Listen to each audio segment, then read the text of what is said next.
रहमानिर्रहीम नहमदुहु व नसल्ली अला रसूलिहिल करीम अम्मा बाद। क़ाल रसूलुल्लाह सल्लल्लाहु अलैहि वसल्लम ख़ालिक़ुन नास बि अख़लाक़िहिम औ कमा क़ाल अलैहि सलातु वस्सलाम। ये एक तवील हदीस का एक छोटा सा टुकड़ा है। ये रिवायत मरवी है हजरत अबू ज़र ग़िफ़ारी रज़ियल्लाहु ताला अन्हु से। हजरत अबू ज़र ग़िफ़ारी रज़ियल्लाहु ताला अन्हु फरमाते हैं कि जनाब रसूलुल्लाह सल्लल्लाहु अलैहि वसल्लम ने इरशाद फरमाया, ख़ालिक़ुन नास बि अख़लाक़िहिम, लोगों से उनके मिजाज और मज़ाक़ के मुताबिक उनकी रियायत करो, उनके साथ मामला करो। यानी लोगों के बाहमी मिजाज और मज़ाक़ की हर आदमी को रियायत करनी चाहिए। ये मुआशरत का एक बहुत बड़ा बाब है और बहुत बड़ा ये असलुल उसूल है। आप जानते हैं कि अल्लाह जल्ल शानू ने जो दीन हमें अता फरमाया वो पूरा दीन सिर्फ नमाज और रोजे का नाम नहीं,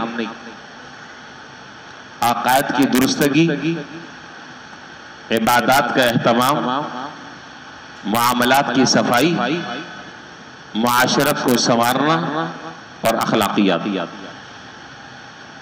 अक़ायद से लेकर अखलाकियात तक ये 5 शोबे हैं दीन के।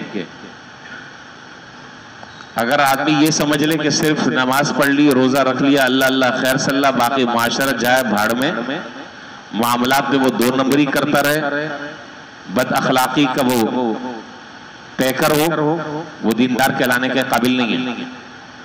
दीनदार वो आदमी कहलाएगा जो इन 5 शोबों पर हत्तल मक़दूर अमल करता हो।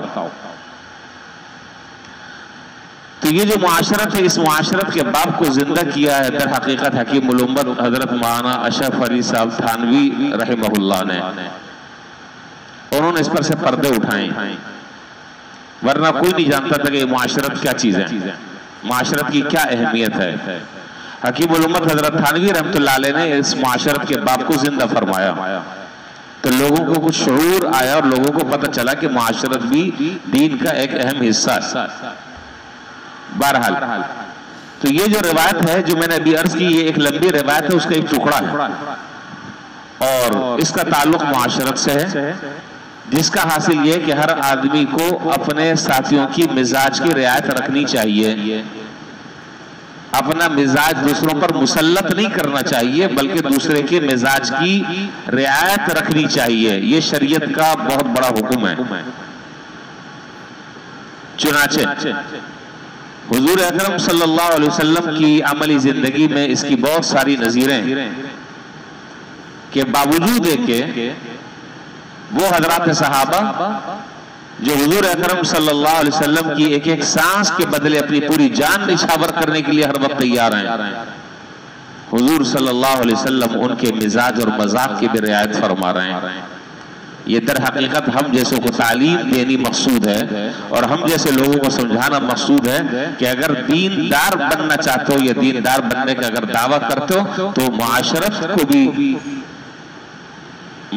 भी पास और लिहाज रखो, उसका भी ख्याल करो।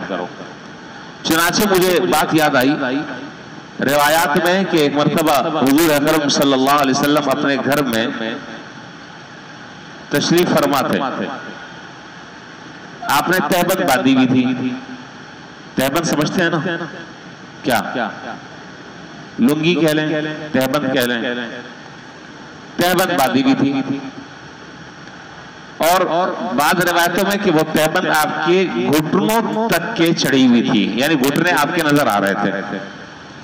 हजरात मुहद्दिसीन ने इस हदीस की तशरीह में लिखा कि हो सकता है कि ये उस वक्त का वाक़या हो जब घुटने सतर में शामिल नहीं थे, वरना ये कैसे हो सकता है कि घुटने सतर का हिस्सा हो और हुजूर सल्लल्लाहु अलैहि वसल्लम उनको खोलकर बैठे हुए हों। लिहाजा गालिब गुमान यही है कि ये उस वक्त की बात है जब घुटने सतर में दाखिल नहीं थे और उसकी हुर्मत उस वक्त तक नहीं आई थी, उससे पहले का ये वाक़या है। बहरहाल आप तहबंद बांध कर बैठे हुए थे, घुटने आपके खुले हुए थे, चादर ऊपर की तरफ थी। दरवाजे पर दस्तक हुई तो पूछा कौन? बताया कि अबू बकर सिद्दीक आए रज़ियल्लाहु ताला अन्हु। आपने फरमाया कि इजाजत दे दो आने की। हजरत अबू बकर सिद्दीक रज़ियल्लाहु ताला अन्हु आए और हुजूर से जो भी बात करनी थी कर आप बैठ गए। फिर थोड़ी देर गुजरी, फिर दस्तक हुई। पूछा कौन? कहा कि उमर आया। हुजूर ने इजाजत दे दी उनको भी, आप इसी तरह इसी हाल में आप बैठे रहे, इसी पोजीशन पर। हजरत उमर फारूक रज़ियल्लाहु ताला अन्हु भी तशरीफ लाए, उन्हें जो बात करनी थी वो बात कर फिर आप भी बैठ गए। तीसरी मर्तबा जब दरवाजे पर दस्तक हुई तो पूछा कौन? कहा कि उस्मान गनी आया। तो हुजूर सल्लल्लाहु अलैहि वसल्लम ने उनसे कहा कि जरा सा 1 मिनट ठहर जाए, 1 मिनट ठहर जाए। चुनाचे हुजूर सल्लल्लाहु अलैहि वसल्लम के वो जो घुटने खुले हुए थे, आपने तहबंद से उन घुटनों को दोबारा उस पर कपड़ा डाला और सही तरीके से सिमट कर बैठ गए। वो घुटने के ऊपर पूरी चादर आ गई। फरमाया कि अब इजाजत दे दो। वो आए, आकर जो भी बात करनी थी बात कर आकर वो भी बैठ गए।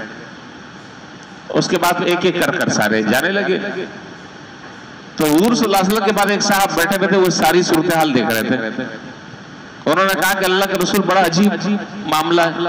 हजरत अबू बकर सिद्दीक रज़ियल्लाहु ताला अन्हु आए, आप उसी तरीके से बैठे रहे। हजरत उमर फारूक आए, आप उसी तरह बैठे रहे। हजरत उस्मान गनी आए तो आपने अपने आप को जरा सेट कर लिया, चादर अपनी दुरुस्त कर ली। इसकी क्या वजह है? आपने फरमाया कि अला अस्तही मिन रजुलिन तस्तही बिहिल मलाइका, क्या मैं उस आदमी से हया न करूं जिससे मलाइका भी हया करते हैं, जिससे मलाइका भी हया करते हैं, उससे मैं हया न करूं? इसीलिए हजरत उस्मान गनी रज़ियल्लाहु ताला अन्हु का एक जामे वस जो है वो है कामिलुल हया वल ईमान। कामिलुल हया वल ईमान, हया में भी कामिल, ईमान में भी कामिल। अब आप अंदाजा लगाएं कि अगर वो हुजूर सल्लल्लाहु अलैहि वसल्लम इसी तरीके से अगर बैठे रहते तो क्या इश्काल था? हज़रत उस्मान गनी रज़ियल्लाहु ताला अन्हु को कौन हुजूर पर सवाल कर सकता था? लेकिन आपने अपने हजरात सहाबा की, मैं जो बात बताना चाह रहा हूं कि आपने अपने हजरात सहाबा के मिजाज की रियायत रखी। आपने अपने हजरात सहाबा के मिजाज की रियायत रखी। कहीं ऐसा ना हो कि मेरे साथियों के मिजाज में कोई ऐसा काम कर लूं कि जिससे उनकी तबीयत पे नागवारी गुजरे और वो उसको ना चाहते हुए भी बर्दाश्त करें। ये मिजाज नबूवत नहीं है। एक मर्तबा जनाब रसूलुल्लाह सल्लल्लाहु अलैहि वसल्लम ने सुबह हजरत उमर रज़ियल्लाहु ताला अन्हु से फरमाया कि उमर, रात मैंने ख्वाब देखा और ख्वाब ये देखा कि मैं जन्नत की सैर कर रहा हूं और उस जन्नत में एक बहुत बड़ा महल है। आप अंदाजा लगाइए, बहुत बड़ा आलीशान महल है। मैंने पूछा कि किसका है? कहा गया कि ये उमर का है।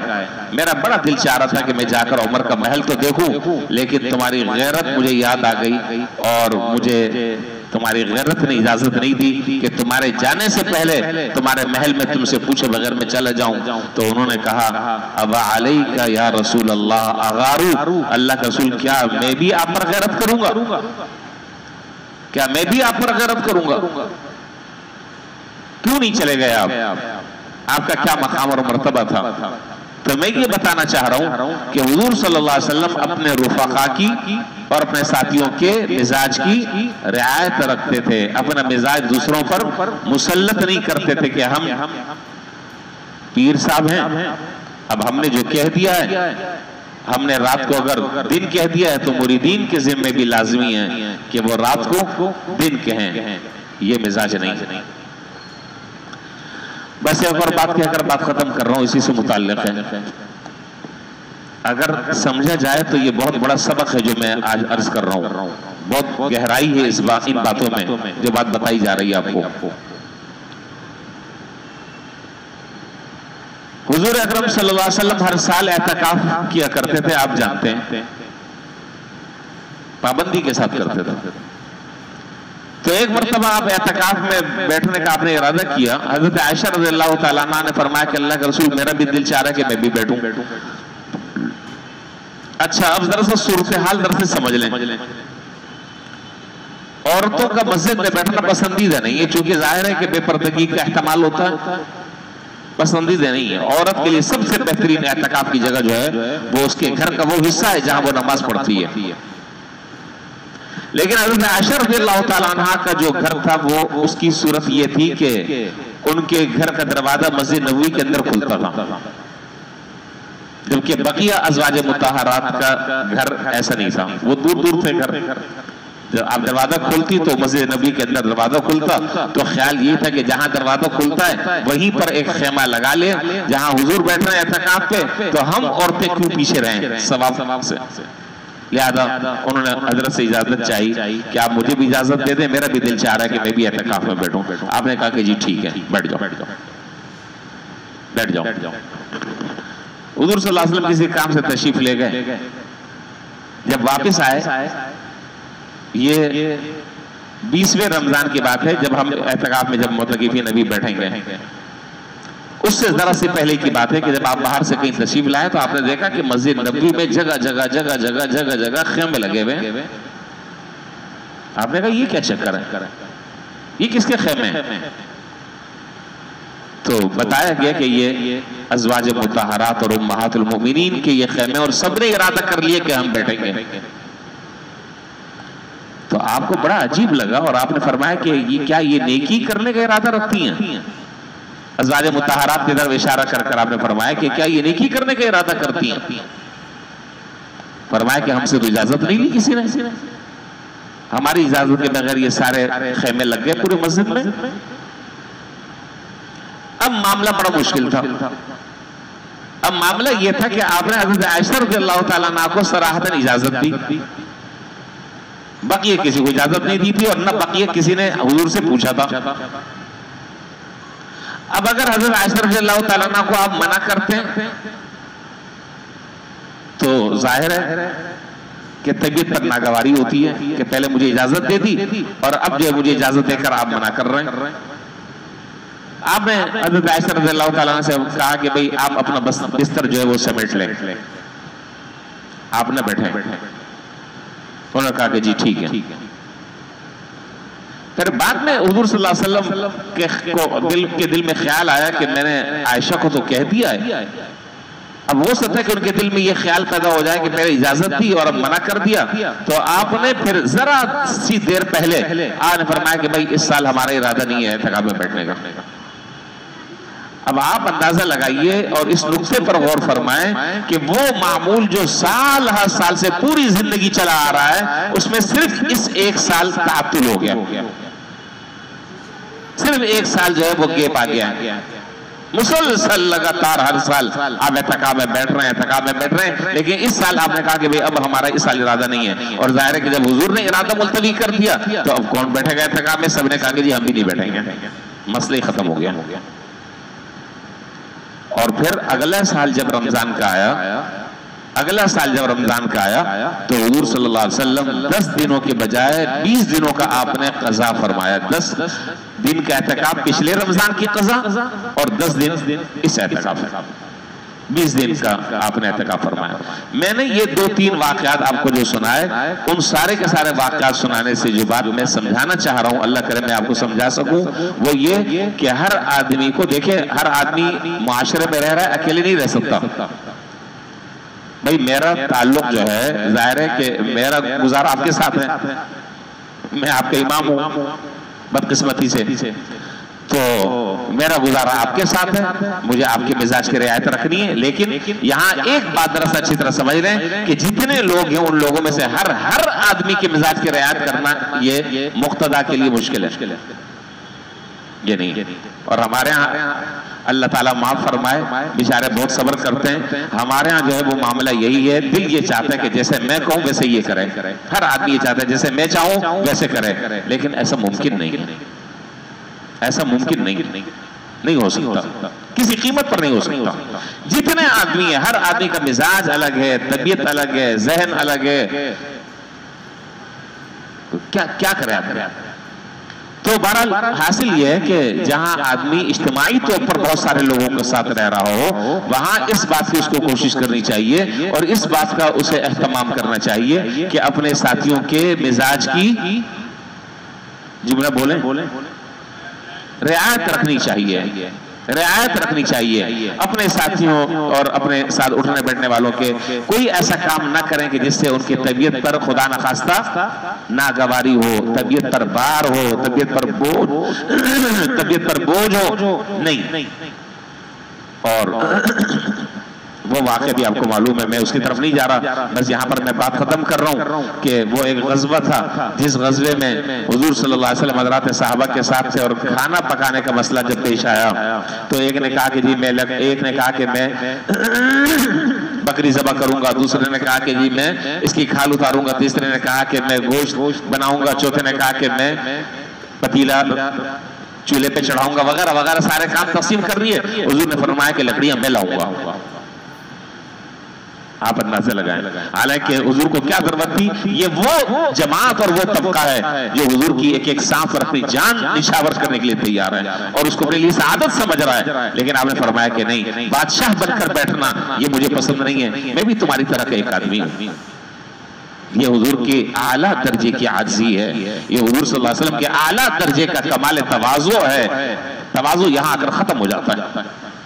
अल्लाह ताला हमें भी अपने साथी, अपने कुलीग, अपने साथ उठने बैठने वाले थोड़ी देर के जो साथी होते हैं, अल्लाह ताला हमें अपने साथियों के मिजाज की रियायत रखने की भी तो